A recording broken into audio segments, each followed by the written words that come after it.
bien, bienvenidos. El día de hoy vamos a resolver un problema de circuitos eléctricos analizándolo. Vamos a empezar. Analice el siguiente circuito y conteste correctamente. Vamos a ver el circuito primero. Bueno, es un circuito en paralelo. Está alimentado por una fuente de corriente directa. Y en los extremos de la última resistencia se está midiendo voltaje. Y en el display nos indica 12. Vamos a ver el inciso A, que me indica cuál es el voltaje de la fuente. Muy bien. Recordemos las características del circuito en paralelo. ¿Y qué me dicen? Que el voltaje en cada rama es el mismo. Eso significa que el voltaje que tengo en R3 es el mismo que tengo en R2, que es el mismo que tengo en R1, que es el mismo de la fuente. Entonces, ¿cuál sería la respuesta? Es un circuito en paralelo, cada rama tiene el mismo voltaje y la respuesta es 12. El voltaje de R3 sería el mismo de la fuente. Ok, vamos a ver el siguiente inciso. ¿Qué nos dice? ¿Cuál es el voltaje de la resistencia R1? Bueno, ¿cuál es el voltaje de la resistencia R1?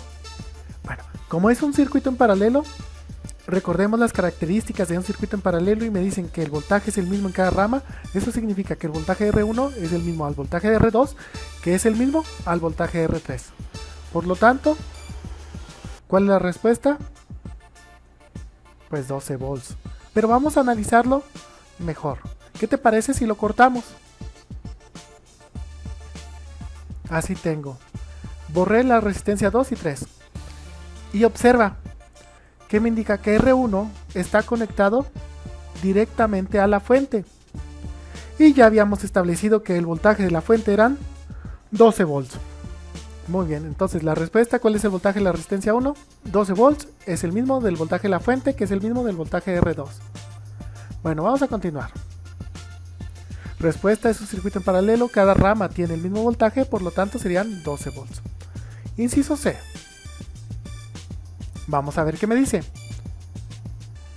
¿Cuál es el voltaje de la resistencia 2 si las resistencias son diferentes? Bueno, una vez más, es la misma respuesta. No importa la magnitud o el valor de las resistencias. En este caso una vale 5, una vale 10 y una vale 20. Pero como es un circuito en paralelo, todas tienen un voltaje de 12 volts.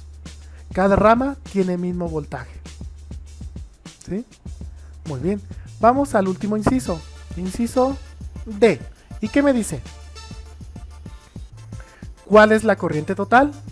Ok, y vamos a recordar la ley de Ohm. Corriente total va a ser igual a voltaje total, que ya establecí que son 12 volts, entre resistencia total. Bueno, sustituyo los valores que me sé, 12 volts del voltaje total y resistencia total, todavía no me la sé, hay que encontrarla.